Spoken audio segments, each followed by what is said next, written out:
Hello and welcome to this evening's edition of E-Prime. I am Daedran. Premier Music Festival Reggae Sumfest hosted the official Jamaica launch at Tracks and Records in Kingston last night.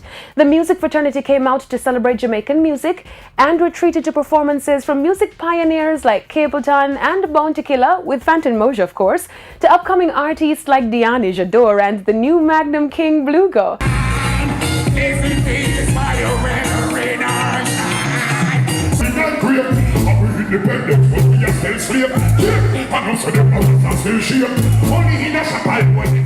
Reggae Sumfest boss Joseph Bogdanovich shared details about the new event added to the calendar, the Reggae Symposium. You know, we have a symposium that happens, I think, on Friday afternoon, and it's to really to give some information to the local people that want to learn about about the industry, how to get in the industry. I know that international people are interested in how we do it here in Jamaica. Assistant brand manager for Red Stripe Michelle Cunningham gave an update on the Big Boss competition. We really wanted to develop a music program where we give just ordinary people that have talent, and we judged and we chose, and they're selected 2 winners, so they're going to perform live. And not only that, we're having winners from the US of A and Australia this year coming to experience Sumfest and experience Jamaica like no other. Reggae veteran Capleton gushed that his performance this year will be very fiery. People know what to expect. People know so when Capleton comes with a lot of energy, a lot of fire.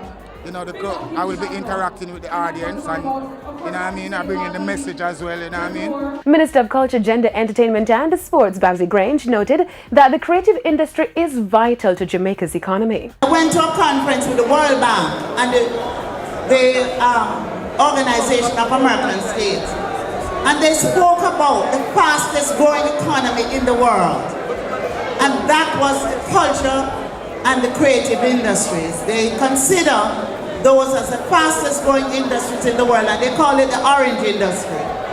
And to say to you that when you go to Reggae Sumfest, don't just think that you're going to enjoy yourself, but that you are in fact contributing to the growth of the Jamaican economy. Reggae Sumfest will make its way to Windward Art Walk for the 4th launch in Miami, Florida on June 9.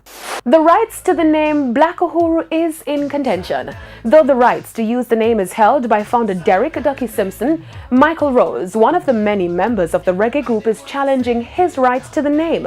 Michael Rose registered the name Black Uhuru in the United Kingdom back in February, which alerted Simpson's legal team, who challenged the action.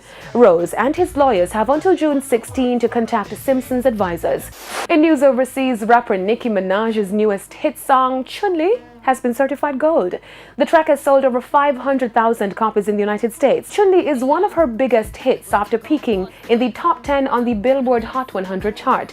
Nicki Minaj also revealed that she is working on a new documentary and will be including the footage from her studio session while making Chun-Li. The Young Money rapper is currently working on her new album titled Queen that is set for release on August 10. And that's it for this evening's edition of E-Prime. I am Daedran. Thank you for watching.